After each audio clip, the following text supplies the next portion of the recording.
ठीक है गाइस, अब हम कंटिन्यू करते हैं अपना आगे। तो अभी हमारा नेक्स्ट टॉपिक है नेटवर्क डिवाइसेस। ठीक है। तो नेटवर्क डिवाइस में बहुत से नेटवर्क डिवाइसेस है, जैसे आपका पीसी, आपका जो आपका कंप्यूटर है, आपका डेस्कटॉप है, प्रिंटर है, स्कैनर है, जिसके अंदर भी आपका लैन कार्ड है, यानी नेटवर्क अडेप्टर या नेटवर्क कार्ड या इथरनेट कार्ड, इथरनेट अडेप्टर, ये सब नाम से वो लैन कार्ड से वो आपको पता ही है, जो RJ45 वाला अगर वो लगा हुआ है तो आपकी क्या चीज़ है, वो आपकी नेटवर्क डिवाइस। ऐसा कोई भी डिवाइस जिसके अंदर आपका चाहे वायर्ड या वायरलेस, दोनों में से कोई भी आपका लैन कार्ड या नेटवर्क कनेक्टिविटी है, नेटवर्क इंटरफेस कार्ड है, that device will be use as a network devices. ठीक है। तो वो डिवाइस कैसे यूज़ होगी नेटवर्क डिवाइस के रूप में। तो अगर हम बात करेंगे, सबसे पहले जो हमारा पीसी है वो भी आपका क्या है, एक नेटवर्क डिवाइस ही है।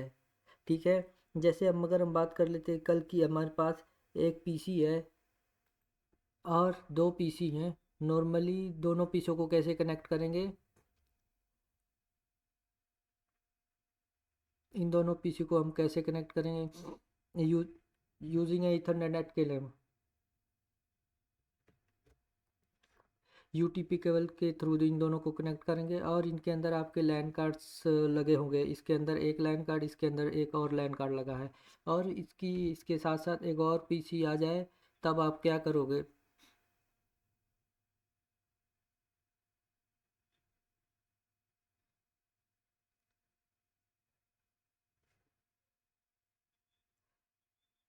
टोपोलॉजी बाद में उससे पहले हम यहाँ पर इस सारे पीसी को कनेक्ट करने के लिए इस तरीके से कनेक्ट करेंगे।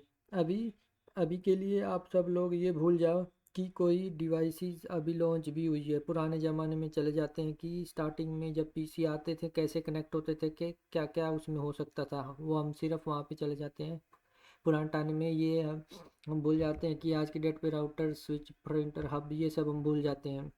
सबसे पहले हम ये देखना चाह रहे कि पहले जब कंप्यूटर आया था तो कैसे कनेक्ट होता था, और क्या क्या कनेक्टिविटी की रिक्वायरमेंट थी, और तब जो साइंटिस्ट थे या जो डेवलपर थे, बनाने वाले थे लोग थे, उन्होंने कैसे कौन सी डिवाइस को बनाया, अनेबल किया, और उसके साथ साथ उन्होंने क्या फीचर्स, सॉफ्टवेयर चेंजेस किए या फिर क्या अपग्रेड किया। ठीक है। जैसे आपको पता है कि पहले जब जब कोई ट्रैवल करता होता तो पहले वो लोग कार्ड का यूज़ करते थे, यानी कि चकला गाड़ी, घोड़ा गाड़ी को उसको यूज़ करते थे। उसके बाद उन्होंने साइकिल बनाया या फिर कोई कार बनाई, या इस तरह धीरे धीरे डेवलपमेंट होता गया आपके। इसी तरह डिवाइसेस में भी है, सारी धीरे धीरे चेंजेस होती गई और उन्होंने अपडेट होता गया, राइट। सिमिलरली, तो हम पहले अगर पुराने टाइम की बात करेंगे कि ये हमारा PC 1 है, ये मेरा PC 2 है, और ये मेरा PC 3 है, ये 4 है, इन सब में लैन कार्ड लगा हुआ है बाय डिफ़ॉल्ट। ठीक है। तो मैं इन दोनों को आपस में कनेक्ट कर सकता हूँ। अगर मुझे आगे फर्दर और पीसी जोड़ने हैं तो मुझे क्या करना पड़ेगा, इस वाले कंप्यूटर में दो लैन कार्ड लगाना होगा, एक लैन यहाँ, एक लैन वहाँ, ताकि दोनों तरफ से ये कनेक्ट हो सके। सेम हमें इसमें ये करना पड़ेगा, इधर से भी जोड़ना पड़ेगा, इधर से भी जोड़ना पड़ेगा, जो यानी कि लैन कार्ड जितने ज़्यादा लगाओगे उतने ही ज़्यादा आप उसको कनेक्ट करते चले जाओगे, यानी एक पीसी में एक से ज़्यादा लैन कार्ड की ज़रूरत पड़ेगी। और जिस टाइम पे ये कनेक्टिविटी होती गई, उस टाइम पे लैन कार्ड की जो कॉस्ट थी, यानी कि जो प्राइस थे, वो बहुत ज़्यादा थे। यानी कि मल्टीपल लैन कार्ड लगाना पॉसिबल नहीं था भी तो कॉस्टली, अगर कर भी सकते तो कॉस्टली था।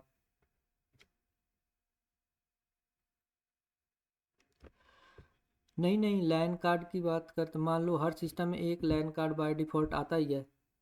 तो अगर आप और कुछ भी उससे कनेक्ट करना है आगे, एक मान लीजिए ये वाला दो कंप्यूटर है, इसके पास एक लैन कार्ड था, इसके पास एक लैन कार्ड था, उससे ये कनेक्ट हो गया आपस में।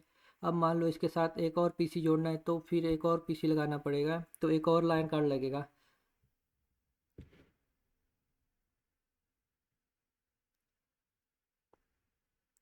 कहाँ रहते हो यार, कल तो बताया था, परसों।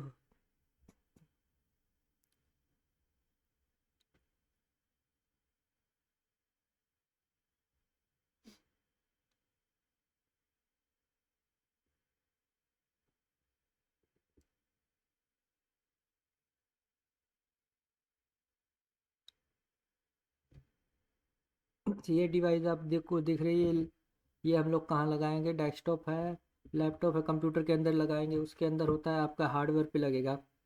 हार्डवेयर भी ये आपको बोर्ड दिखा देता हूँ कैसा दिखा सकता है। ये इसके पीसीआई स्लॉट में लगेगा। ये आपका मदरबोर्ड ऐसा दिखता है। ये पीसीआई स्लॉट टाइप का आते हैं बाय डिफ़ॉल्ट।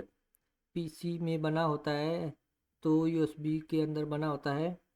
अगर आपको एक्स्ट्रा लगाना है तो आपको फिर कार्ड खरीद के इसमें अटैच करना पड़ेगा, जैसे इस स्लॉट को में रखिए उसके अंदर लगाना पड़ेगा। लैन कार्ड कैसा दिखता है। तो ये हो गया डेस्कटॉप। और अगर लैपटॉप है तो वहाँ पे इस तरीके स्लॉट्स नहीं है, तो उसमें आप क्या क्या करोगे, यूएसबी वाले लैन कार्ड को वो आप लगा सकते हो, चाहे वायर्ड चाहे वायरलेस, जो उनमें से कोई भी आप लगा सकते हो। चाहे वायर लैन कार्ड हो चाहे वायरलेस लैन कार्ड हो, दोनों ही आप इसके अंदर लगा सकते हो। कंप्यूटर के अंदर जो आपको मदरबोर्ड होता है वो कुछ इस तरह का दिखता है। इसके लिए ऊपर प्रोसेसर, रैम, पेन ड्राइव, सब कुछ इसके ऊपर होता है। तो ये थोड़ा हार्डवेयर का पार्ट है, इसमें हमें ज़्यादा जानने की ज़रूरत नहीं है। लेकिन कंप्यूटर जो आपका पीसीबी है, यानी कि मदरबोर्ड, ये आपके कंप्यूटर यानी डेस्कटॉप में होता है, लैपटॉप में भी ऐसा ही होता है। तो यहाँ पे चेक कर सकते हो। तो लैपटॉप मदरबोर्ड, लैपटॉप को खोलोगे तो इस तरीके का छोटा मदरबोर्ड, छोटा प्रोसेसर उसके अंदर ही लगा होता है। तो लैपटॉप को चाहे डेस्कटॉप हो, एक ही चीज़ है सबके अंदर। लेकिन हमारा जो डेस्कटॉप है वो ज़्यादा एफिशिएंट है उसी प्राइस में, थोड़ा कम एफिशिएंट। अगर हमें लैपटॉप सेम उसका ख़रीदना है तो वो सब उतना ही डिफरेंस है। लैपटॉप हो उसके अंदर एक्स्ट्रा लैन कार्ड लगा सकते हैं डेस्कटॉप के अंदर, लेकिन लैपटॉप के अंदर नहीं लगा सकते। लैपटॉप के अंदर यूएसबी से लगाना पड़ेगा, क्योंकि उसके अंदर खोल के लगाने की, डेस्कटॉप जो होता है डेस्कटॉप जिसमें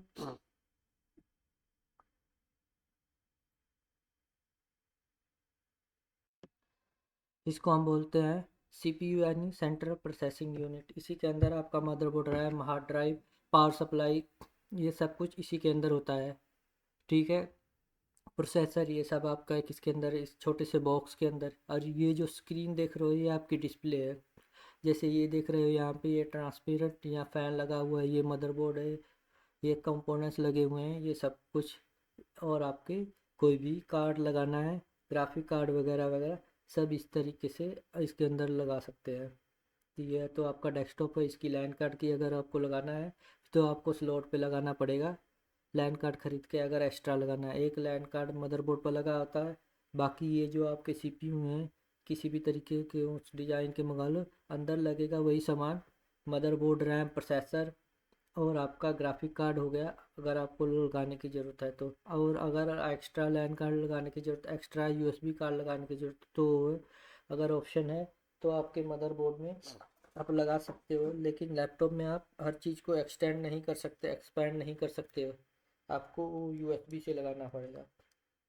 तो लैन कार्ड जो है आपका वो इस तरीके का दिखता है कुछ, जो पीसी के अंदर लगता है। और यूएसबी लैन कार्ड,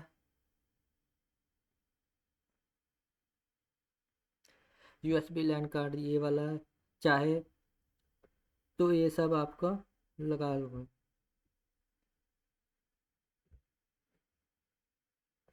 ठीक है। तो अभी हम बात कर रहे हैं कि ये कंप्यूटर में आपका डेस्कटॉप है, तो इसके साथ पीसी में मैं वैसे पीसी बना सकते हैं। एक्चुअली मैं टार वहीं से जुड़ेगी इसके पीसी से, इसके पीसी में स्क्रीन से नहीं जुड़ेगी। ये आकाश कुछ कहना चाहते हो। हम्म।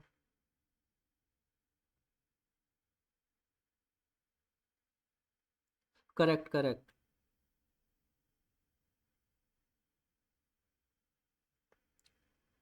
कहाँ चले गए डीएचसीपी, अभी तो स्टार्ट भी नहीं हुआ। उस टाइम पे अभी याद भी नहीं हुआ था, डीएचसीपी फुल स्टैटिक था। अब आपको पता है स्टैटिक और डायनामिक। यहाँ पे फ्रेशर है, उसको नहीं मालूम स्टैटिक डायनामिक क्या होता है। तो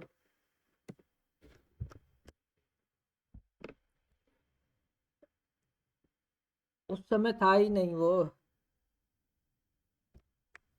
तो मैं यही बोल रहा हूँ आप लोगों को कि होल्ड और योर हॉर्सेस, अभी थोड़ा सा रोक के रखना पड़ेगा आपको। जितनों को आधी अधूरी इन्फॉर्मेशन माली जो काम कर रहे हैं, जिनको पता है, उन वो थोड़ा अपना मुंह बंद रखें, क्योंकि ये आपकी कुछ चीज़ें हैं जो आपको सबको नहीं मालूम। तो डीएससीपी वगैरह तो हम पहुँचे नहीं उस टॉपिक, अभी जस्ट वहाँ जाने में बहुत दूरी।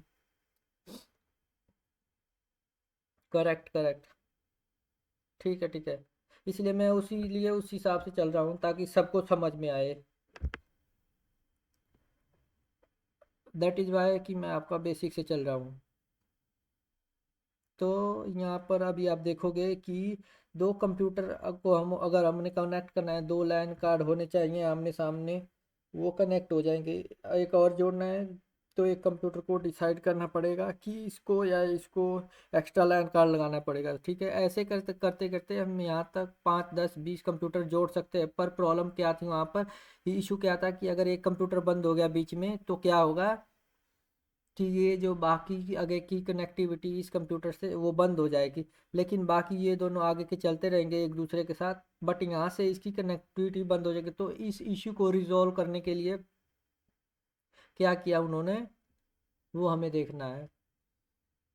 ठीक है, तो अगर आपको याद हो, सिंपल वाली बात लेके चलते हैं कि अगर पुराने ज़माने में या आज के ज़माने में भी आप क्या करते हो कि आपके जो वॉल की सॉकेट होती है, जिसमें आपका अर्थिंग न्यूट्रल फेस, ये प्लग है आपके, इसके अंदर बटन लगे हुए हैं यहाँ पर। तो आप क्या करते हो, मान लो आपके पास ट्रेस भी है, प्रेस भी लगानी है आपको यहाँ पर, कोई भी चीज़ जैसे मिक्सी भी लगानी है, टीवी भी लगाना है। आप क्या करोगे, दोनों में सॉकेट ही यूँ ही है, 3 पिन की सॉकेट है। एक पोर्ट तो मेरे पास एक ही है, लेकिन दो चीज़ें लगानी है। तो दो चीज़ें लगाने के लिए क्या करोगे। हाँ हाँ, मल्टी प्लग लेकर आएंगे। करेक्ट, मल्टी प्लग लगा लेंगे।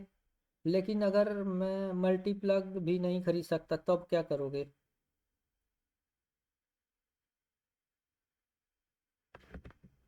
एक्सटेंशन बोर्ड आता है, लेकिन वो नहीं खरीद सकते मैंने बोला ना। फिर क्या करोगे, ना एक्सटेंशन खरीद सकते हो, ना ना 3 पिन है।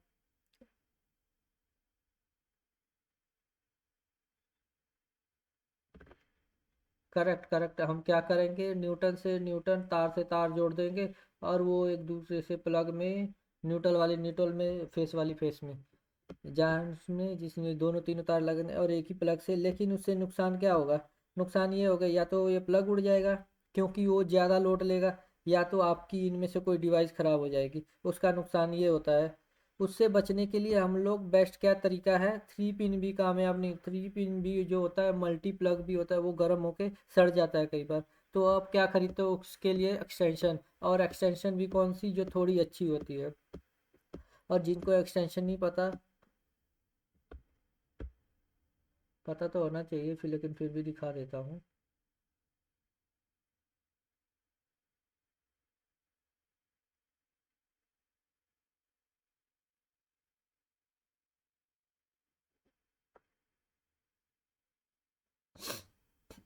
इस प्रकार से होता है आपका। इसमें क्या होता है, आपके पास दो चार डिवाइसेस हैं, अगर अलग अलग को जोड़ सकते हो, और बटन भी दे रखे हैं इस पे अलग अलग। पर एक्चुअली इसमें इंटरनल में क्या होता है, इसके अंदर में न्यूटन से न्यूटन वाली तार जुड़ी होती है, फेस से फेस वाली जुड़ी होती है ना। इंटरनल वायरिंग ऐसी होती है। अगर मैं आपको इसको दिखाऊं internal wiring, let me check, ये देखिए। तो आपकी एक्सटेंशन बोर्ड है, इसमें क्या होता है, जितने भी आपके सॉकेट है, उस न्यूट्रल वाली न्यूट्रल से जुड़ी होगी, फेस वाली फेस से जुड़ी होगी, मतलब कुछ पैरेलल टाइप का कनेक्शन होता है। ठीक है, एक्चुअली में इससे इंस्पायर होके उन्होंने क्या किया, सबसे पहले जो डिवाइस बनाई होगी, हब। और वो कौन सी हब सी, उसको हम बोलते हैं पैसिव हब। ठीक है, अब पैसिव हब काम कैसे करती थी वो हमें जानना है। जैसे मान लो ये आपकी हब है और इसके अंदर क्या है, आपके पोर्ट लगे हुए हैं। ये कौन से पोर्ट लगेंगे, ऑब्वियसली RJ45 वाले। लेकिन हाँ, ये जो फार पैसिव पैसिव हब थी, ये मैक्सिमम 4 पोर्ट की आती थी, यानी कि 4 पोर्ट होते थे। अगर आपको यहाँ पे दिखाऊं पैसिव हब, तो कुछ पैसिव हब इस तरीके होती थी आपकी, और इसमें सिर्फ पोर्ट होते थे, एक्स स्पेसिफिकली ऐसी दिखती थी। वीएनसी हब है ये, पुराने कोएक्सियल केबल के साथ यूज होती है, और ऊपर जो है ये RJ45 की है ये। एक्चुअली में ये एक्चुअली में पैसिव अब ये नहीं है, मैं आपको दूसरी दिखाती हूँ। इसमें सिर्फ पोर्ट होती हैं 5 या 8 या 4 या 8 पोर्ट होती थी आपकी। और इसके अंदर क्या होता था, आपका कंप्यूटर एक दूसरे, अब इसमें क्या होता है, आपको हर कंप्यूटर के लिए लैन कार्ड खरीदने की एक्स्ट्रा ज़रूरत नहीं है। मान लो आपके पास एक ये कंप्यूटर है, एक ये कंप्यूटर है, एक ये कंप्यूटर है, और एक ये कंप्यूटर है, ये सब कंप्यूटर हैं। ये आप क्या करोगे, इसमें एक लैन कार्ड इससे लगा दोगे, इसमें एक लैन कार्ड इससे लगा दोगे, इसमें से भी इससे कनेक्ट कर दोगे, और दूसरी और इसका भी सभी इससे कनेक्ट कर दोगे। इस तरीके से आपके चारों पांचों कंप्यूटर जितने भी आपको जोड़ने हैं, कितनी पोर्ट की आपने हब खरीदी हुई है, पैसिव हब खरीदी हुई है, उतने यहाँ पे आप लगा सकते हो। और इंटरनली क्या होता था कि ये पोर्ट इंटरनली आपस में से ही जुड़ी होती थी। और इससे होता क्या था कि अगर ये कंप्यूटर बंद हो भी गया तभी ये तीनों चलते रहेंगे, या फिर ये कंप्यूटर बंद हो गया बीच वाला तभी ये तीनों चलते रहेंगे, क्योंकि इंटरनली आपकी कनेक्टिविटी जो है वो हो रखी है। इतनी बात समझ आ गई सबको सर?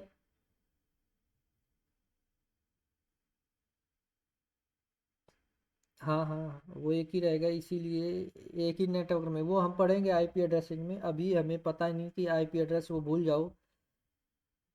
हाँ लेकिन हाँ करेक्ट है कि आईपी जिसमें सेम ही नेटवर्क में, सेम ही सब नेटवर्क में डले होंगे, मैं से मान लेते आपके लिए जिनको पता है। इसको 10.1 है, इसका आईपी 10.2 है, इसका आईपी 10.3 है, ठीक है, इसका आईपी 10.4 है। तो ये आईपी एड्रेस क्या होते हैं, क्यों होता है, वो अभी हमें पढ़ना बाकी है।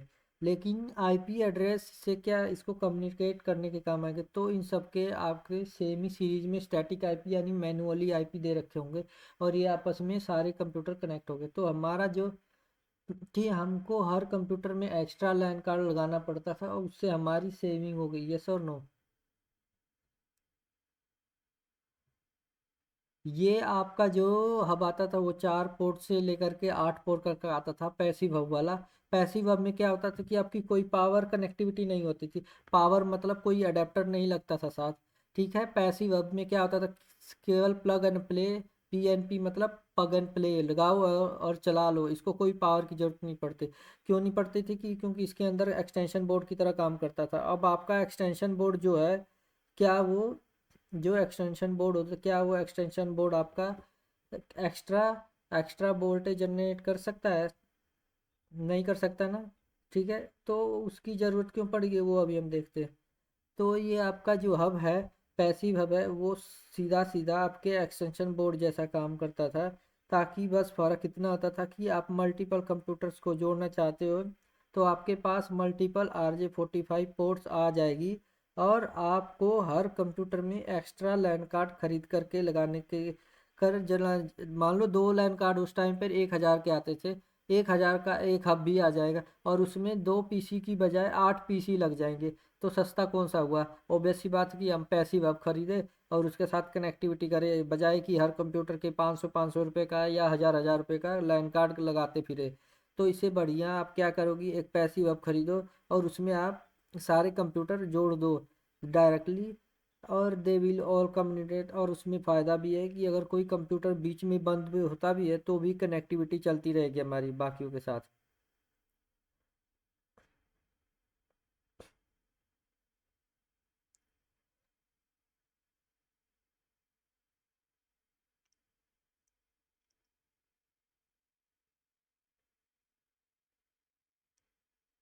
देखो फिर उसमें आप 4 पोर्ट वाला और ख़रीदना पड़ेगा आपको।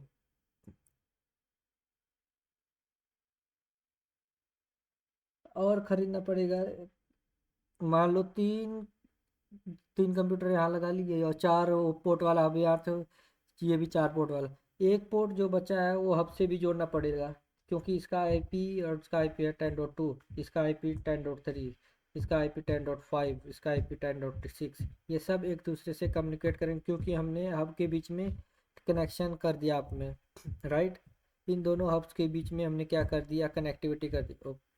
अगर आपके पास और कंप्यूटर है, एक और हब खरीद लो, फिर इसके में एक कंप्यूटर और इसको इससे जोड़ना पड़ेगा, और यहाँ पे आपको 3 कंप्यूटर लगा दो, फिर यहाँ से कनेक्ट करना पड़ेगा। ये हो गया 10.1।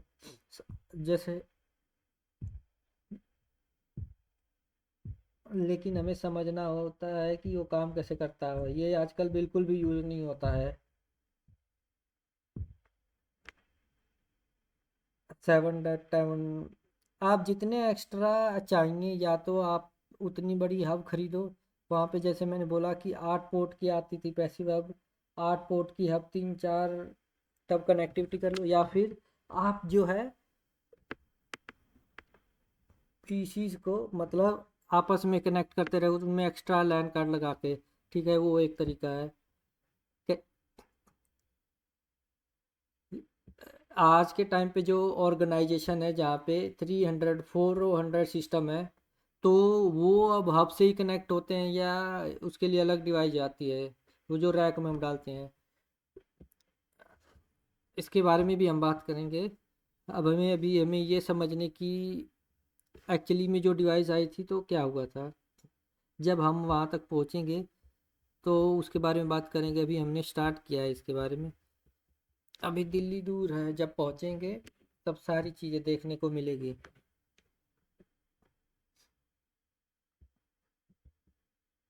क्योंकि मैं धीरे बोल रहा हूँ।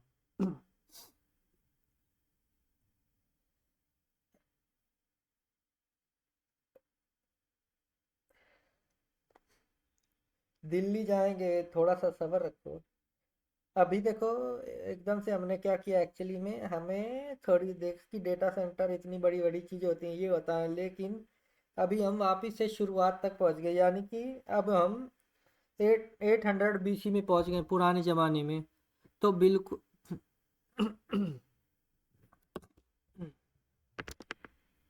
बिल्कुल बिल्कुल। तो एक्चुअली में हम लोग बिल्कुल स्टार्टिंग में पहुंच गए, इसलिए ये मत सोचो कि अभी कंपनी में क्या लगे, वहां तक हम पहुंचेंगे। कंपनी में क्या लगेगा, कैसे लगेगा, क्यों लगेगा, वो तो हमें पढ़ना ही है। लेकिन हम थोड़ी सी पुरानी चीज़ें जानेंगे कैसे फ्यूचर। सबसे पहले हब की वापस से बात करें। हब में जैसे मैंने बताया कि आपकी पैसिव हब होती है। अब इसका नाम पैसिव हब क्यों है, वो इसलिए है कि इसको पावर की रिक्वायरमेंट नहीं थी, क्योंकि इसके अंदर जितनी पोर्ट होती थी वो आपस में इंटरनली एक दूसरे से जुड़ी होती थी। ठीक है, और इसमें प्रॉब्लम क्या थी, प्रॉब्लम देखते हैं। प्रॉब्लम ये थी कि ये कैसे मान लो ये 2 कंप्यूटर हैं, ये 3 कंप्यूटर लगे हुए हैं। मान लो इस कंप्यूटर ने इस वाले कंप्यूटर को डेटा भेजना है, तो ये क्या करेगा, यहाँ से पैकेट फेंकेगा, या ये हब पे जाएगा, और ये हब क्या करेगी, उस पैकेट को इस वाली पोर्ट पे भी भेजेगी, इस वाली पोर्ट पे भी भेज देगी। बट इस पोर्ट पे कोई बैठा है, नहीं बैठा है, फिर भी इस पोर्ट पे डेटा जाएगा। क्यों, क्योंकि इंटरनली जो इंटरनली कनेक्टेड है। जैसे आपकी एक्सटेंशन बोर्ड होती है, चाहे आप उसमें प्लग में लगाओ ना लगाओ, करंट तो सब में आता है, राइट। करंट तो सबके अंदर आ रहा है। सिमिलरली उस पे अगर आपका पहला पीसी को, ये वाले पीसी को डेटा भेजना है कि CC1 को PC3 को डेटा भेजना है, ठीक है, तो ये कैसे भेजेगा, इस वाली पोर्ट पे जाएगा, ये सबको कॉपी कर देगा। ये जो हब है, ये क्या करती है, सारी पोर्ट इंटरनली कनेक्टेड है, तो इसलिए ये क्या करती है, इसको हम स्पेसिफिक नाम से भी जानते हैं, उसको बोलते हैं ब्रॉडकास्ट। ब्रॉडकास्ट का मतलब होता है वन टू ऑल। ब्रॉडकास्ट का मतलब होता है वन टू ऑल, यानी एक से सबको। जैसे कहने का मतलब, मैं अभी बोल रहा हूँ, आप सभी लोग सुन रहे हो, आप कोई अपने कान बंद रहा है या नहीं कर रहा है, कोई फर्क नहीं पड़ रहा है, लेकिन मैं बोल रहा हूँ तो सुन सभी रहे हैं। आप कोई सुनना चाहे या वो ना सुनना चाहे, वो बात की बात है, लेकिन डेटा सब तक जा रहा है। सिमिलरली यहाँ PC1 जब डेटा फेंक रहा है या उससे कम्युनिकेट कर रहा है, तो इस पोर्ट पर भी गया, इस पोर्ट पर भी गया, इस पोर्ट के पास, इस पेशी के पास, हाँ इसने बोला हाँ मेरा ही है, मैं ले लेता हूँ। ठीक है, अब जैसे आप सब लोग बैठे हो, अगर मैं आपका एक का नाम लूँ, भाई मुझे राकेश से बात करनी है, तो राकेश के कान खड़े होने का, सिर्फ वही सुनेगा, बाकी बाकी 2 मिनट के लिए इग्नोर कर देंगे। क्यों कर देंगे, क्योंकि वो सबको पता है कि सर तो राकेश से बात कर रहे हैं, हमारी बात कर नहीं रहे, हमें क्या करना है सुन के। सिमिलरली यहाँ पर भी ऐसा ही होता है। जब पीसी डेटा फेंकता है तो बाकी के पीसी के पास जाता है, बट वो चीज़ सब लोग क्या करते हैं, बाकी के पीसी इग्नोर करते हैं उस डेटा को। क्यों? क्योंकि उस दो डाटा उनके नाम के लिए नहीं है। जब PC 1 ने PC 3 के लिए डेटा भेजा है, जब वो डेटा PC 3 के पास पहुंचेगा, तब PC 3 बोलेगा ये तो मेरा डेटा है, थैंक यू। लेकिन इसके पास पहुंचेगा, ये मेरा नहीं है, मेरे को मत दो। लेकिन यहाँ पर मान लो कोई हैकर बैठा है, तो क्या कर सकता है, इस डेटा को कैप्चर कर सकता है। और करने के लिए क्या कर सकता है, आपका डेटा को चुरा सकता है। लेकिन उसकी बाद में बात करेंगे। लेकिन सबसे पहले यहाँ पर प्रॉब्लम ये है कि हमारा डेटा जो है वो सारे डिवाइसेस के ऊपर अननेसेसरीली कॉपी होता चला जा रहा है। ठीक है, उससे नुकसान क्या है? मान लो एक सारे डिवाइसेस 10 Mbps पे 10 Mbit/s, मेगाबिट्स मैंने आपको सबको बताया था, 10 Mbit/s पर चल रहा है। यानी कि इस पीसी ने डेटा भेजा इतनी स्पीड पे, 10 Mbps की स्पीड पे डेटा भेजा। अब ये डेटा यहाँ पर आया, इसने ले लिया थोड़ा सा, थोड़ा सा इसने ले लिया, थोड़ा सा इसने ले लिया, सब पोर्ट में थोड़ा थोड़ा ले लिया। यानी इसने भेजा जब था तो 10 Mbps पर था। बीच में मान लो चार कंप्यूटर और थे, सब ने 2-2 Mbps चुरा लिया। या ऐसा कह सकते हैं जितने कंप्यूटर लगे वो 10 Mbps पर डेटा भेजा था। लेकिन 5 कंप्यूटर डिवाइड बाय 5 बचा कितना? 2 कंप्यूटर, 2 MB, 2-2 Mbps खा लिया। हालांकि वो डाटा उनका नहीं था, लेकिन उन्होंने फिर भी रिसीव तो किया, लेकिन बाद में डिस्कार्ड कर दिया, बोला ये हमारा डाटा नहीं है। लेकिन मोटिव क्या था हमारा? मोटिव था हमारा PC 1 से PC 3 को डेटा भेजना। जब PC 1 से PC 3 को डेटा गया तो PC 1 ने भेजा 10 Mbps पर, लेकिन PC 3 को कितने BPS पे मिला? 2 Mbps पर मिला। यही तो प्रॉब्लम है कि नहीं? हमने भेजा तो 10 Mbps पर भेजा था, लेकिन मिला उसे 2 Mbps पर मिला। इसमें दिक्कत है कि नहीं? किसी को दिक्कत? जिस पे हम सबसे बड़ा प्रॉब्लम क्या बोल सकते हैं, जब हमारे पास पैसिव हब थी, उसमें सबसे बड़ा इश्यू ये था कि हमारी जो बैंडविड्थ थी वो डिवाइड हो जाती थी।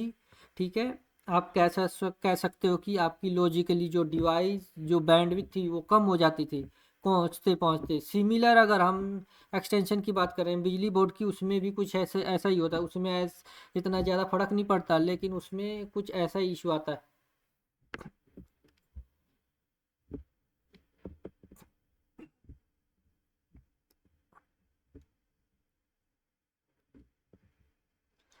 हाँ, वही तो बोल रहा हूँ मैं, डाटा डिवाइड होके जाता था। हाँ जी।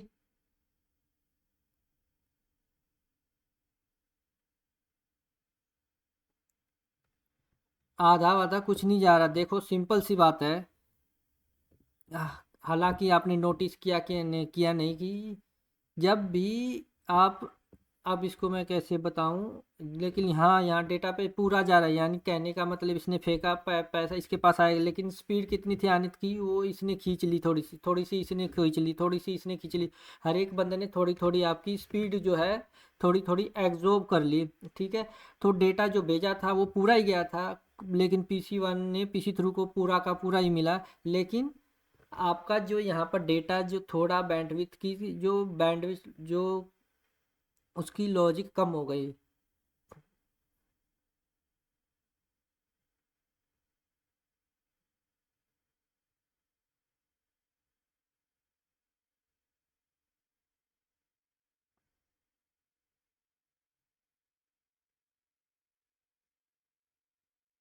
हाँ, आपको और सिंपल लैंग्वेज में बता, कभी आप बस में ट्रेवल किए हो? कभी आपने नोटिस किया है कि अगर आपके आगे वाले जो सीट है उसको सीट खिड़की खुली है और उसमें हवा आ रही है, अगर उसमें कोई बंदा बैठा हो, ठीक है, तब आपको पीछे ज़्यादा हवा आती है। अगर बंदा बंदा ना बैठा हो तो कम हवा आती है। नोटिस किया किसी ने?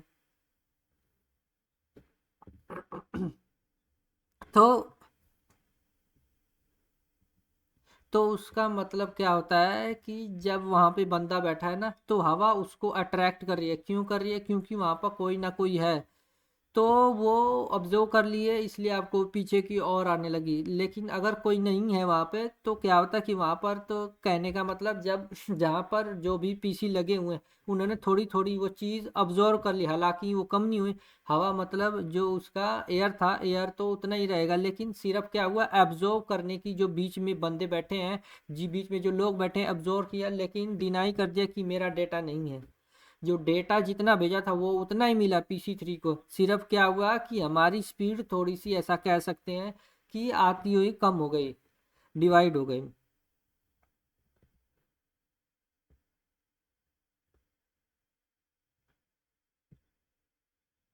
अगर मान लो आपके पास कोई एक इंटरनेट है, वैसे वो एग्जांपल थोड़ा अलग है, लेकिन यहाँ पे वो किस तरह से बोल सकते हैं, बस समझाने के लिए बता रहा हूँ आपको। बट बेसिकली क्या आपकी यहाँ पर यह बैंडविड्थ कम हो रही है, तो सिंपल बात यह है, कहने का मतलब आपके घर में प्लग एक था, आपने एक्सटेंशन खरीदा और 5-6 डिवाइसेस लगा लिए, ठीक है, लेकिन आपकी वोल्टेज कम हो गई उससे।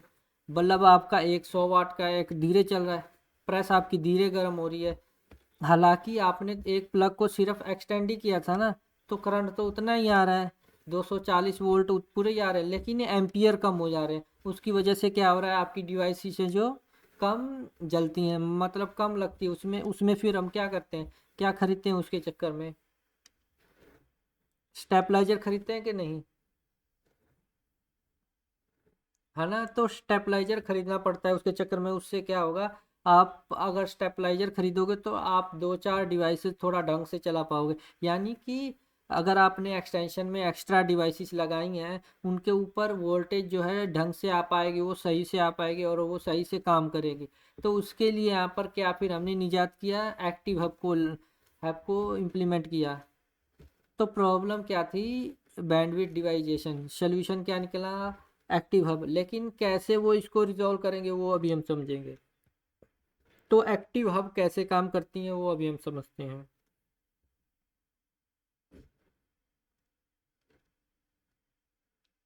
तो मान लेते हैं आपकी ये एक्टिव हब है, और एक्टिव और पैसिव हब में डिफरेंट क्या है। सबसे पहला डिफरेंस ये है कि एक्टिव हब और पैसिव हब में, कि पैसिव हब में कोई भी अडेप्टर या पावर लगाने की ज़रूरत नहीं पड़ती, लेकिन जो एक्टिव हब है उसके अंदर हम पावर की ज़रूरत पड़ेगी, यानी कि एक्सटर्नल पावर देने की ज़रूरत पड़ेगी। जैसे एक्सटेंशन था हमारा, उसको कोई भी एक्स्ट्रा पावर या एक्स्ट्रा कुछ उसमें लगाते नहीं थे, उसको सिर्फ मेन से जोड़ते थे, लेकिन आपको स्टेबलाइजर क्या करता था, पावर को बढ़ा देता था। सिमिलरली यहाँ पर क्या है, यहाँ पर एक अडेप्टर लगाना पड़ेगा, यानी कि पावर इनेबल डिवाइस होगी, जो जो पावर अडेप्टर है वो लगेगा आपका एक, लेकिन पैसिव हब में नहीं लगेगा। वो प्लग इन छोटी सी डिब्बी की तरह है, कहीं भी ले जाओ कहीं पर लगा दो, चाहे वहाँ भी इलेक्ट्रिसिटी हो ना हो, बस 5 कंप्यूटर होने चाहिए, उसकी तारें होनी चाहिए, आप उसको चला सकते हो। लेकिन एक्टिव हब के लिए हमें सेम पावर, यानी कि अडेप्टर कोई कोई और चार्जर काइंड ऑफ लगाना पड़ेगा। तो इसके अंदर भी पोर्ट वैसे ही होंगे जैसे एक्टिव होंगे, जैसे पैसिव हब में होती थी, सेम ही तरीका है। और इंटरनली वो आपस में कनेक्ट होने की बजाय होंगी तो आपस में ऐसे ही कनेक्ट जैसे हमारे पैसिव हब में होती थी। लेकिन यहाँ पर क्या लगा दिया है, एक चिप लगा दिया है।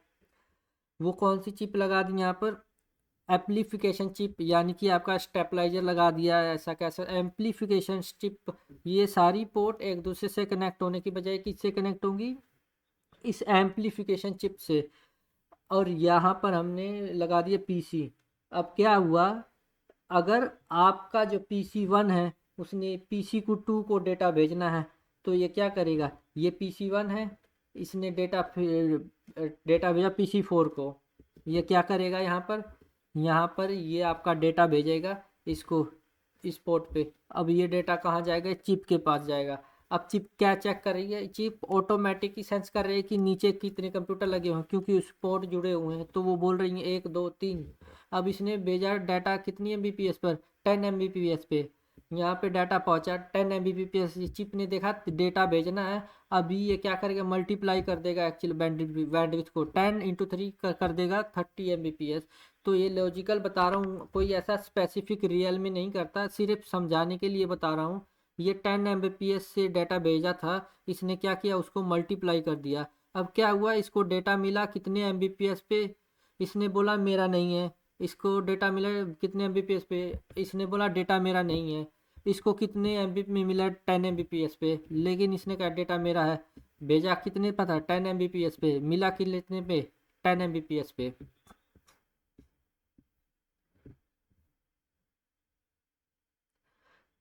10 Mbps पे ही मिलेगा, बाकी को जो मिलना था वो एक्स्ट्रा उन्होंने वो डिस्कार्ड हो गया। तो एक्चुअली में मेरा मोटिव क्या था कि 10 Mbps पे भेजा और 10 Mbps पे ही मिलना चाहिए डेटा, ठीक है। तो यहाँ पर उनको प्रॉब्लम सॉल्व हो गई कि कैसे कि एम्पलीफिकेशन चिप लगा के और साथ में उसमें चार्जर या अडेप्टर लगा के हमने उसको एक्टिव हब बना दिया। समझ आ गई एक्टिव हब और पैसिव हब में क्या डिफरेंस है?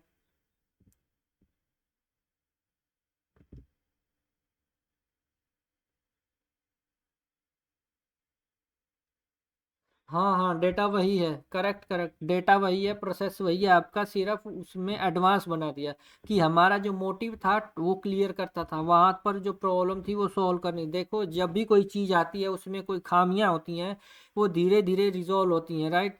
वो कैसे रिजॉल्व होती हैं, उसी के ऊपर R&D होती है, उसी को थोड़ा और बेटर बनाया जाता है। सेम चीज़ यहाँ पर ऐसे ही कर रहे हैं कि हम लोगों ने 10 Mbps पे जो पैसिव वेब पे भेजा था उसमें क्या प्रॉब्लम थी। प्रॉब्लम ये थी कि डेटा हमारा जो है वो डिवाइड हो जा रहा था, बैंडविथ हमारी काइंड ऑफ डिवाइड हो जा रही थी, क्योंकि आपके बाकी के लोग बैंडविथ को चूज ले रहे थे और वो डिस्कार्ड कर रहे थे, हालांकि वो पैकेट उनका नहीं था इसलिए। तो कहने का मतलब ये कि आपका जो डेटा है वो अब जितने पे भेजा है उतने पे मिल गया, तो प्रॉब्लम हमारी सॉल्व हो गई। क्लियर सबको बात यहाँ तक? ये जो डिवाइसेस थी हमारी एक्टिव और पैसिव हब, ये आपकी एक है एक्टिव हब, एक है आपकी पैसिव हब। पैसिव हब हमारी बिल्कुल भी यूज़ नहीं होती है, आप बिल्कुल ही ख़त्म हो गई है, मतलब एक्टिव हब बिल्कुल ही ख़त्म हो गई, कोई यूज़ नहीं करता उसको। हालांकि के लेकिन कहीं ना कहीं इसको आप फिर भी यूज़ कर सकते हो, अगर आपको चाहिए तो मिल जाती है मार्केट में, छोटी छोटी 4 या 16। दूसरी एडवांटेज क्या था एक्टिव हब का, था एक एडवांटेज एक हो गया कि हमारी प्रॉब्लम्स हो गई। दूसरी एडवांटेज ये थी कि पैसिव हब थी वो 8 पोर्ट की आती थी, ये आपकी 16 पोर्ट तक आती थी। इसमें पोर्ट भी ज़्यादा आते थे। क्यों ज़्यादा आते थे कि एक तो भैया उसमें एम्पलीफिकेशन चिप लगी है, ज़्यादा पोर्ट लगेगी, ज़्यादा बैंडविड्थ वो बढ़ा देगी, एम्पलीफिकेशन कर देगी, इसीलिए यहाँ पर पोर्ट ज़्यादा थे। तो अगर जिसका प्रॉब्लम था कि सर मेरे को ज़्यादा पीसी लगाने, 10 पीसी लगाने, तो दो 16 पोर्ट के एक हब खरीद लो, एक एक पोर्ट आपस में कनेक्ट में करने में जाए, बचे कितने, 15 15, तो 30 पोर्ट आपके पास मिल जाएंगे जिनमें आप अपने पीसी कनेक्ट कर सकते हो, ठीक है। तो अब ने देखना है कि एक्टिव हब में क्या प्रॉब्लम आई कि जो दूसरी डिवाइस को आना पड़ा, ठीक है।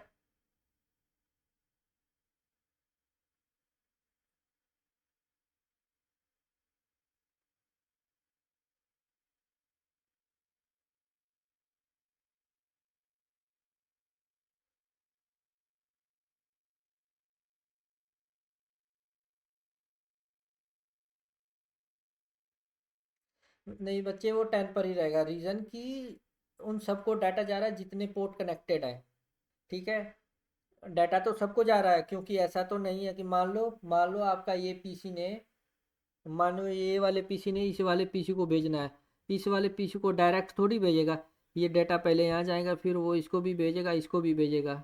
एक्चुअली में इसको भी भेजा, इसको भी भेजा, तो इसने भी डिस्कार्ड कर दिया, इसने भी डिस्कार्ड कर दिया, तो इसको भी 10 Mbps में मिला, इसको भी 10 Mbps में, जिसको चाहिए था सच में उसको भी 10 Mbps पे मिला। तो सबको अपनी स्पीड पे, जितनी स्पीड पे भेजा गया उतनी पे ही मिलेगा। बट फ़र्क इतना है कि जो बाकी लोग चूज ले रहे थे वो उनको उनको मल्टीप्लाई करके दे दिया, ताकि जो एक्चुअल में मिलने वाला डाटा था वो उसको सही से मिले।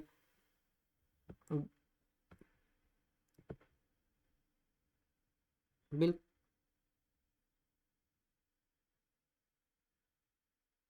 ब्रॉडकास्ट स्पेसिफिकली अलग टेक्नोलॉजी, उसके बारे में बाद में बात करेंगे।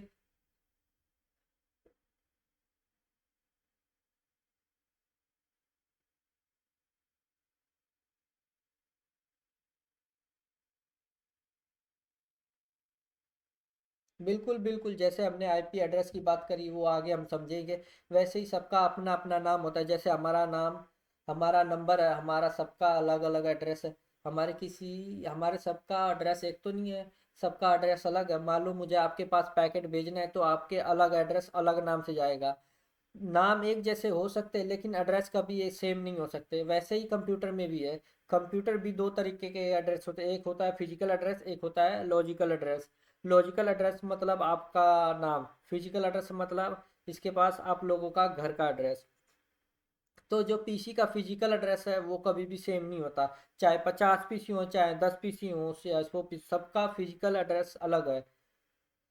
और लॉजिकल एड्रेस सेम हो सकता है पर मैं चाहूँ तो, लेकिन हालांकि सबके नाम अलग अलग, चाहे क्लास में 50 बच्चे हैं तो सबके नाम अलग रख रहा हूँ इसलिए क्योंकि ताकि मेरे को ये ध्यान रहे सबके किस किस को क्या क्या बुलाना है। तो बस इनके जो आईपी एड्रेस जिसको हम लॉजिकल एड्रेस बोलते हैं वो सबके अलग होंगे। तो आगे आपको समझ में आएगा। और तो अभी हमको प्रॉब्लम ढूंढनी है, इसकी प्रॉब्लम क्या है। तो हमारी पैसिव हमें प्रॉब्लम ये थी कि बैंडविड्थ हमारी डिवाइड हो जा रही थी, इसलिए क्योंकि सारा डेटा एक दूसरी पोर्ट पे कॉपी हो जाता था और सब लोग ले लेते थे, बाद में डिनाई कर देते थे मेरा नहीं है। जिसका होता था उसको मिलता था लेकिन उसको बड़ी कम स्पीड पे मिलता, जितने पे मैंने भेजा उतने पे नहीं मिलता था। तो उसकी वजह से हम क्या करेंगे, अब हमने एक्टिव हमें क्या किया, चिप लगा दी बैंडविड्थ, तो उसकी बढ़ा दी थोड़ी सी ताकि थोड़ी जो मैसेज लॉजिकल नहीं फिजिकल नहीं बढ़ेगी। हालांकि खाली हमने उसको एज ए, मतलब आप कह सकते हो पेपर पे बढ़ा दिया हमने सिर्फ कि वो क्या कर रहा है कि एक्चुअली में वो भेज रहा है 10 Mbps पे और जिसको मिलना चाहिए डेटा उसको उतनी स्पीड पे मिल रहा है, बाकी के लोगों को फेक बैंडविड्थ मिल रही है। किसकी वजह से हो रहा है, एम्पलीफिकेशन चिप की वजह से हो रहा है। रियल बैंडविड्थ नहीं है बल्कि फेक बैंडविड्थ है, ताकि वो लोग, उन्होंने तो करना ही नहीं है, उनको फिर फालतू में रियल बैंडविड्थ क्यों दिया जाए, ऐसा समझ सकते हो आप। तो यहाँ पर हमने एम्पलीफिकेशन चिप लगा करके उसका प्रॉब्लम का सोल्यूशन कर दिया। लेकिन जैसे मैंने कहा कि ये जो डेटा जा रहा है ये सबके ऊपर जा रहा है। तो सबसे पहले यहाँ पर क्या समझेंगे, जो मैंने बोला बोला था ब्रॉडकास्ट जो हब होती है वो ब्रॉडकास्ट डोमेन पे काम करती है, ब्रॉडकास्ट टेक्नोलॉजी पे काम करती है, चाहे वो एक्टिव हब हो चाहे पैसिव हब हो। और ब्रॉडकास्ट का मतलब होता है वन टू ऑल। ठीक है, यानी कि जब एक बंदा पैकेट भेजेगा तो जाएगा तो सबको। अब कोई ले ना ले, जिसको जाना है उसको भी, जिसको नहीं जाना उसको भी। फॉर एग्जांपल जैसे मैं बोल रहा हूँ क्लास में आप सब लोग बैठे हैं, यानी किसी एक बंदे का नाम लेके बात करी लेकिन सुनाई सबको दिया। अब आप उसको डिस्कार्ड करो या उसको समझ लो, लेकिन एक्चुअली में मैं जिस पर्सन से बात कर रहा हूँ उसको ही सुनना है, बाकियों को डिस्कार्ड करना है। लेकिन आवाज़ आप सब लोग तक जा रही है। तो ये क्या हो गया आपका ब्रॉडकास्ट, जिसको हम क्या बोलते हैं, ब्रॉडकास्ट डोमेन ही बोलते हैं। ठीक है, डोमेन का मतलब एक सिंगल लैन बोल सकते हो आप। ब्रॉडकास्ट डोमेन का मतलब क्या है आपका, आपकी जो हब और पैसिव हब हो चाहे चाहे एक्टिव हब हो वो ब्रॉडकास्ट डोमेन पे काम करती हैं। ठीक है, दूसरा होता है आपका, अब यहाँ पे प्रॉब्लम क्या है, मान लीजिए मैं क्या करता हूँ, एक बिल्डिंग है। ठीक है, उस बिल्डिंग को मेरे पास दो तीन फ्लोर है, एक फ्लोर ग्राउंड फ्लोर है आपका, ये फर्स्ट फ्लोर है आपका, ये आपका सेकंड फ्लोर है, ये थर्ड फ्लोर है। यहाँ पे 5 कंप्यूटर लगे हुए हैं, यहाँ पे 2 कंप्यूटर लगे हुए हैं। ठीक है, यहाँ पर 3 कंप्यूटर लगे हुए हैं, यहाँ पे एक कंप्यूटर लगा हुआ है। तो इस तरीके से आपके कंप्यूटर लगे हुए हैं। आपने क्या किया, आपने हब खरीद ली। ठीक है, आपने हब खरीदी, यहाँ पर 8 पोर्ट 4 पोर्ट जितने की भी, मान लो आपने यहाँ तक 5 और 2 6, 6 और 3 9 और 1 10, तो टोटल 10 आपके पास पीसीज हैं। बट आपने यहाँ पे हब खरीद लिए, एक 8 पोर्ट की और एक 4 पोर्ट की, 2 हब खरीद लिए। ठीक है, और ये हब को आपने यहाँ से आपस में भी छोड़ दिया, इसको तरीके से जोड़ लेते हैं। और एक पीसी यहाँ पे कनेक्ट हो गया, 3 पीसी यहाँ पे कनेक्ट हो गए, और 2 पीसी यहाँ पे कनेक्ट हो गए, और एक पीसी यहाँ पे कनेक्ट हो गया, एक और पीसी यहाँ पे कनेक्ट हो गया, और बाकी की ये 3 यहाँ कनेक्ट हो गए। तो इस तरीके से आपकी कनेक्टिविटी हो जाएगी और सारे पीसी आपस में कम्युनिकेट करने लगे, राइट। लेकिन इसमें प्रॉब्लम है, ये है कि यहाँ पे प्रॉब्लम क्या है कि एक्चुअली में जब ये यहाँ पे इतने पीसी बैठा हुआ है, मान लो इसको डाटा भेजा था इस वाले पीसी पे, पीसी नंबर 1 पे, तो क्या होगा, पहले यहाँ पे जाएंगे, इस हब पे जाएगा, फिर इस हब से होता होगा इस हब में जाएगा, यहाँ से होता हुआ इस पीसी पे जाएगा, राइट। क्योंकि वो सब पे कॉपी होगा लेकिन डेटा सबको इसको भी गया है। इसको भी गया है, ये सबको गया है, क्योंकि यहाँ पे जितनी पोर्ट्स हैं वो सारे इंटरकनेक्टेड हैं। तो यहाँ पर क्या है कि अगर ये वाला पीसी भी सेम टाइम पे सेंड कर रहा है डेटा को, तो ये वाला पीसी एक और पीसी भी सेम टाइम पे डेटा पे को सेंड कर रहा है, तब क्या होगा, यहाँ पर कोलिजन होने के चांसेस हैं। कोलिजन से दूरी एक और चीज़ है जो मैंने पहले समझनी पड़ेगी, डुप्लेक्सिंग।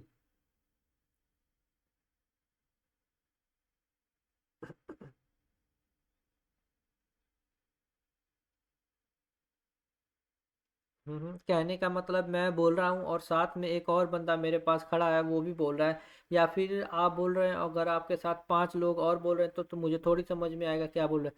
क्या हो जाएगा, कोलिजन हो जाएगा, आप सब लोगों की वॉइस का इकट्ठा कोलिजन हो जाएगा और किसी के पास किसी की बात समझ में नहीं आएगी। और एक ही टाइम पे 2 बंदे या 3 बंदे बोलना शुरू कर दें, तब क्या होता है, कोलिजन हो जाता है। आप बोलोगे सर एक एक करके बोलो तब समझ में आएगा, बिकॉज इकट्ठे इकट्ठा बोलेंगे तो किसी को कुछ भी समझ नहीं आएगा। तो क्या हो जाएगा, कोलिजन हो जाएगा, राइट। तो कोलिजन होने की वजह से, तो कोलिजन को बचाने के लिए हम लोग क्या करते हैं वो भी हम देखते हैं। पहले क्या डुप्लेक्सिंग हो क्या होती है, डुप्लेक्सिंग 3 तरीके की होती है, किसी को पता है, कोई बताएगा।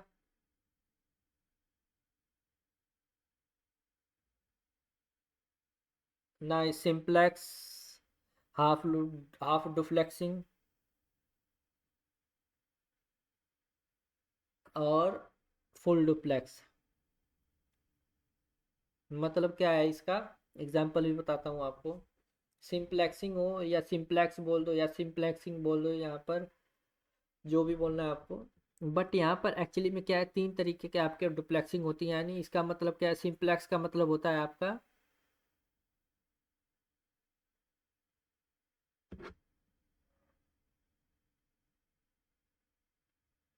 Pure one way communication. Example कौन बताएगा इसका।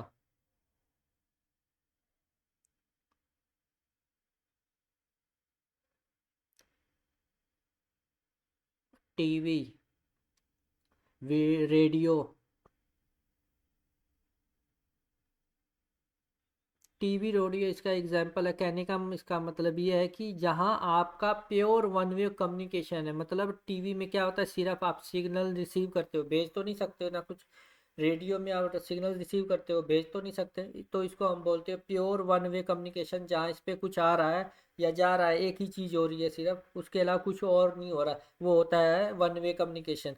यानी कि सिंप्लेक्स। हाफ डुप्लेक्सिंग क्या होती है, two way communication, but one at a time. Example, walkie talkie. ठीक है। वॉकी टॉकी में क्या होता है, जब हम बोलते हैं, क्या नाम है, एक तरफ से बोलते हैं और दूसरी तरफ से वो बंदा सुनता है, और जब हमारा ख़त्म होता है तो तब उधर से स्टार्ट होता है। तो इसीलिए जो आपको ने देखा होगा आर्मी में बोलते हैं over and out. Over and out का मतलब होता है कि आप, मैंने बात करना बंद कर दिया है, अब आप अपनी बात शुरू कर सकते हो। बिकॉज अगर दोनों ही एक टाइम पे बोलेंगे तो दोनों की आवाज़ जो है कोलैप्स हो जाएगी, कोलिजन हो जाएगा, और बेसी की किसी की आवाज़ किसी को समझ नहीं आएगी। तो हाफ डुप्लेक्सिंग वो वहाँ पे टू वे टाइप कम्युनिकेशन है तो सही, बट एक्चुअली में एक बारी में एक ही चलेगी। एक बारी में एक बंदा बोलेगा, जब वो ख़त्म कर लेगा तो वो बोलेगा ओवर एंड आउट, यानी कि वो, मैंने बात करना बंद कर दिया, मेरी बात ख़त्म हो सक गई है, दूसरा बंदा दूसरी तरफ से कम्युनिकेट कर सकता है।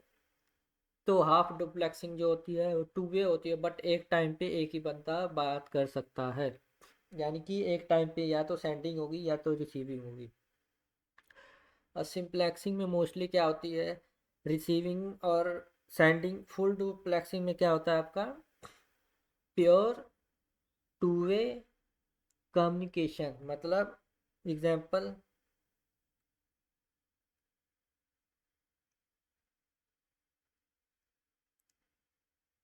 Mobile phone.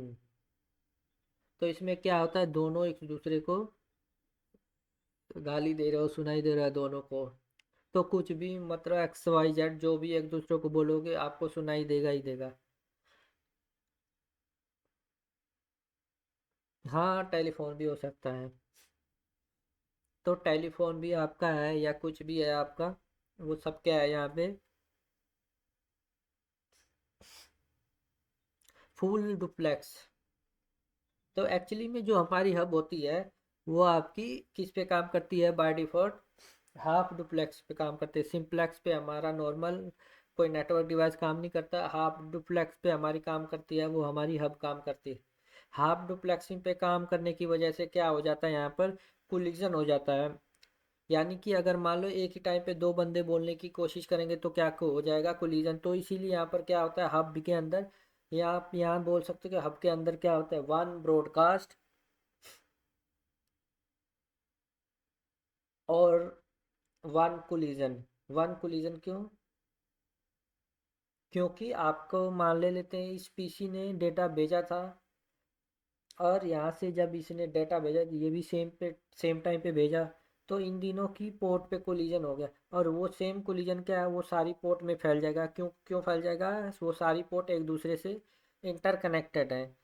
तो सारी पोर्ट एक दूसरे से इंटरनेट कनेक्ट, उसकी वजह से क्या होगा, आपका कोलिजन सारी स्विचेस में फैल जाएगा, सारी हब में फैल जाएगा। बिकॉज हब एक दूसरे से कनेक्टेड है, या हब के अंदर की जो वायर्स हैं एक दूसरे से जुड़ी होती हैं, सारी एक दूसरे से इंटर कनेक्टेड हो। तो कहने का मतलब कि अब अगर आपके पास एक्सटेंशन है या जो भी आपने स्टेबलाइजर लगाया, वो एक स्विच फूकेगा तो सारे स्विच फूक जाएगा, क्योंकि कोई भी काम नहीं करेगा फिर उस केस में अगर एक फूक गया तो, क्योंकि कनेक्टिविटी उसी के थ्रू आगे जा रही है। सिमिलरली यहाँ पर अगर दो पोर्ट के बीच में कोलिजन हो गया तो सारी पोर्ट्स पे कोलिजन कॉपी हो जाता है, या फिर आप कह सकते हो कि सारी पोर्ट को बंद कर देता है तो उस समय के लिए। और कोलिजन काम कैसे करता है, उसका सॉल्यूशन क्या होता है वो हम देखेंगे। लेकिन बाय डिफ़ॉल्ट यहाँ पे दो चीज़ें समझनी है कि चाहे हब एक्टिव हो चाहे पैसिव हो, दोनों में एक कोलिजन एक ब्रॉडकास्ट डोमेन होता है।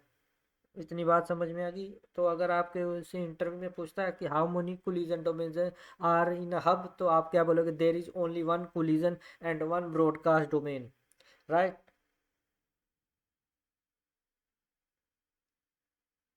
हाफ डुप्लेक्स तो पे तो वो काम करता है, डेटा जो सेंड भी हो सकता है रिसीव भी हो सकता है, लेकिन एक बारी में एक ही काम हो सकता है हाफ डुप्लेक्स के अंदर, इसीलिए आपके कोलिजन होने के चांसेस ज़्यादा होते हैं उसके अंदर।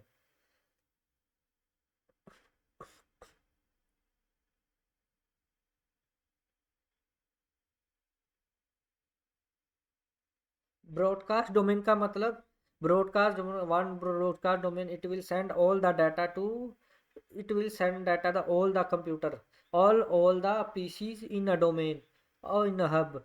और कोलिजन का मतलब ये है with the collision happen on one port it will copy to all the port in the hub. ठीक है।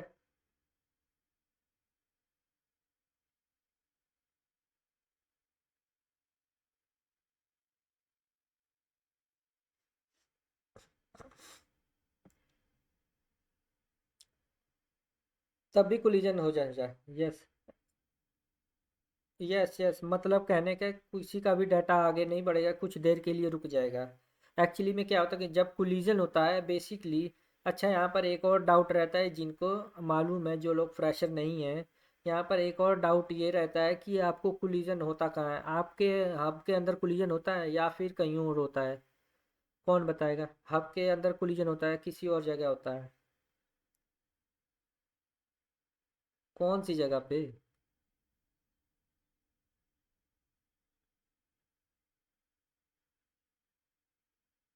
यहाँ पर जो कोलिजन है वो हब तो कर ही नहीं सकता। जैसे कि आपने देखा हब के अंदर तो सिंपल है, अपना जो पोर्ट है आपस में जुड़ी हुई है, राइट। उसका तो कोई काम धंधा है नहीं, यानी कि उसके पास कोई इंटेलिजेंस पावर नहीं है। उसके अंदर तो सिर्फ पोर्ट जुड़ी है, इधर से उधर डाटा आता है वो सबको फेंक देता है, बस काम बन जाता है। लेकिन यहाँ पर एक्चुअली में जो कोलिजन होता है, इंटरव्यू में पूछते हैं कि कोलिजन एक्चुअली में होता क्या है। कोलिजन जो होता है लैन कार्ड में, जो आपका निक कार्ड है, नेटवर्क इंटरफेस कार्ड है, वहाँ पे कोलिजन होता है। अभी कोलिजन क्या होता है कि जब भी कोलिजन होता है तो सब लोग रुक जाते, कहते हैं स्टॉप, कोई डेटा नहीं भेजेंगे कुछ सेकंड के लिए। वो जो पीसी है जिसके अंदर कोलिजन हुआ है, जिसकी पोर्ट के ऊपर कोलिजन हुआ है, वो पोर्ट जो है डेटा भेजना बंद कर देगी। और वो फिर क्या करेगी, एक टेक्नोलॉजी चलाई है जिसका नाम है CSMA CD, collision carrier sense multiple access collision detection. मतलब CSMCD ये टेक्नोलॉजी ये कहाँ चलती है, लैन कार्ड के ऊपर चलती है। और ये क्या करती है, कोलिजन को डिटेक्ट करके अपने कोलिजन को यहाँ पे उससे बचने से, उसको होने से अवॉइड करती है। कैसे, कैरियर को सेंस करके, नाम में ही काम छुपा है।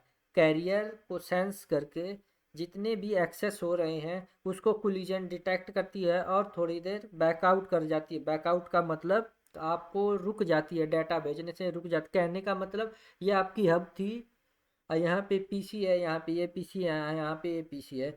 उसने डेटा भेजा और डेटा भेजने के साथ इसने भी डेटा भेजा, इसने बोला इसके ऊपर कोलिजन हो गया, इस पोर्ट पे, इस पोर्ट पे भी कोलिजन हो गया। तो इस पीसी के इस पोर्ट पे भी कोलिजन हो गया और इस पीसी के इस पोर्ट पे भी कोलिजन हो गया, दोनों के पोर्ट पे कोलिजन हो गया। अब ये क्या करेंगे, ये जो लैन कार्ड लगा है ये टेक्नोलॉजी चलाएगा, अपने आप ही ऑटोमेटिकली हो रहा है ये सब। CSM में CD चलाएगा और बोलेगा अच्छा कोलिजन हो जाएगा, डेटा नहीं भेजेगा। ये वाला पर्सन क्या करेगा, ये भी पर्सन सेम काम कर गए, ओहो हो कोलिजन हो गया, डेटा नहीं भेजना। तो ये क्या करेगा, कैरियर सेंस करेगा। कैरियर मतलब ये जो वायर है, जो वायर जा रही है इसको सेंस करेगा और देखेगा कि कोई और डेटा भेज तो नहीं रहा। वो कहेगा अच्छा रास्ता खाली है, अब भेज दो। तो ये कोलिजन यहाँ पे ख़त्म हो जाएगा। फिर क्यों, क्योंकि वो कोलिजन हो गया था तो स्टॉप हो गया, तो वो अगर उसको रास्ता खाली मिला तो डेटा भेजना वापस से शुरू कर दिया। ठीक है, तो सेम काम ये भी करेगा। तो कहने का मतलब ये दोनों कैरियर को सेंस करेंगे और अगर कोई डेटा नहीं भेज रहा होगा तब ये क्या करेंगे, तब दोबारा से अपना डेटा भेजना शुरू कर देंगे और कोलिजन जो है आपका ठीक हो जाएगा ऑटोमेटिकली। तो वो किसकी टेक्नोलॉजी के थ्रू ठीक होता है, CSMA CD की। इंटरव्यू में ये क्वेश्चन पूछा जाता है, फ्रेशर से पूछा जाता है, एक्सपीरियंस वाले से पूछा जाता है कि C S M A C D actually में चलता कहाँ पर है। CSMA CD चलता कहाँ पे है, लैन कार्ड के ऊपर चलता है। कोलिजन कहाँ पे होगा, एक्चुअली में लैन कार्ड पे के ऊपर होगा। तो ये मत बोलना कि हब के ऊपर कोलिजन हो, ऐसा बोला जाता है कि हब का collision one one broadcast hub में है, बट एक्चुअली में वो आपका किस में होता है, जो लैन कार्ड लगा है।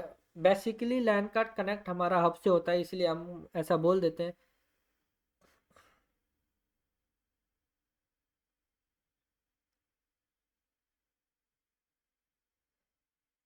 क्लाइंट पे जी हाँ, ये बोल सकते हैं या जो भी आप कह लो उसको।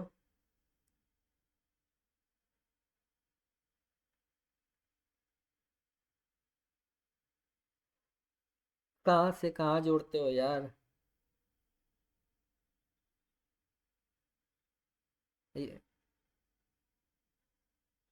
CDM में आपका जो है ना, वो मोबाइल फ़ोन की टेक्नोलॉजी है।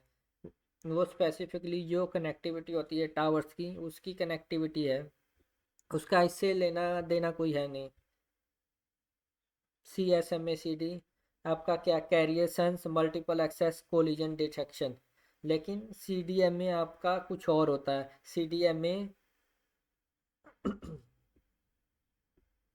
वो होता है वायरलेस, वायरलेस वाले के लिए, क्योंकि वहाँ पे डिटेक्ट तो कर नहीं सकते, वहाँ तो तैयार तो है नहीं। वो कोलिजन को अवॉइड किया जाता है।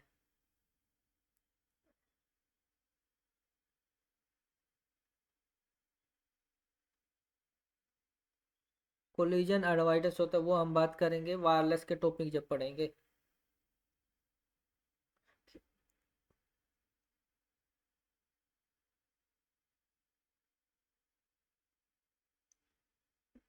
CSMA CD वही भी है, कोलिजन ब्रॉडकास्ट डोमेन वही भी है, लेकिन थोड़ा सा बदल गया है चीज़ें। CSMA CD वह होता वही होगा, उसका और इस्तेमाल हो या ना हो, बट टेक्नोलॉजी लैन कार्ड के ऊपर है। वो कह रहे हैं कोलिजन होनी है की कोशिश होती है, तो वो अभी भी उसको डिटेक्ट वैसे ही करेगा, क्योंकि इसका आपसे लेना देना कोई नहीं है। बेसिक कोलिजन आपके जो पीसी के पोर्ट है उसमें होता है बेसिकली, लेकिन वो कॉपी हो जाता है आप हब के अंदर, क्योंकि पोर्ट देखो यहाँ पर, इस पोर्ट पे इस कोलिजन हुआ तो ये सेम कोलिजन यहाँ पे भी हो गया, एक ही पोर्ट के अंदर अंदर जो कनेक्टेड है। इसीलिए उसको ऐसा बोल दिया जाता है कि बेसिकली आगे जब हम स्विच पढ़ेंगे, आगे नेक्स्ट डिवाइसेस पढ़ेंगे, तो उसमें भी देखेंगे कि क्या हो रहा है, क्यों हो रहा है। ब्रिजेस पढ़ेंगे तो समझ में आएगा।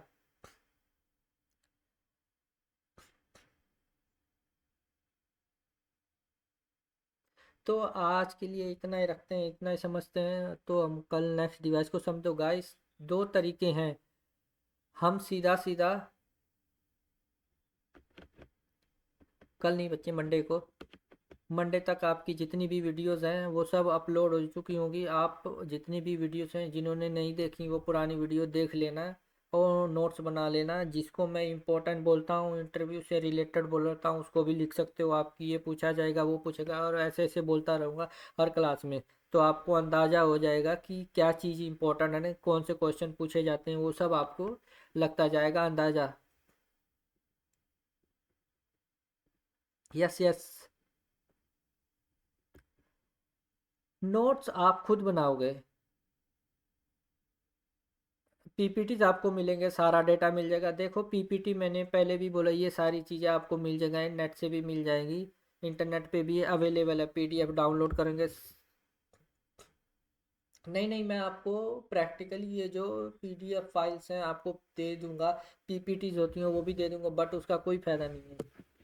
आप उठा करके अपने कंप्यूटर में रख दूंगा, दूंगा मैं आपको, हालांकि आपको रेफरेंस के लिए मिल जाएंगी चीज़ें, लेकिन आपको इसलिए असिस्ट कर रहा हूँ कि आप जो कर रहे हो पहले उसको आप क्या करोगे, खुद से नोट बनाओ, समझो अच्छे अच्छे, तो वो ज़्यादा ज़रूरी है। पीपीटी वगैरह तो आपको रेफरेंस के लिए मिल ही जाएंगे, लेकिन कई लोग क्या करते हैं,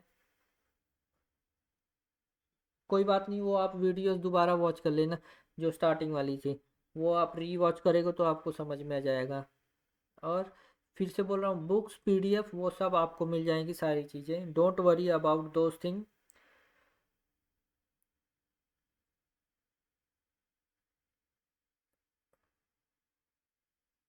बिल्कुल बिल्कुल, मैं आपको दे देता हूँ।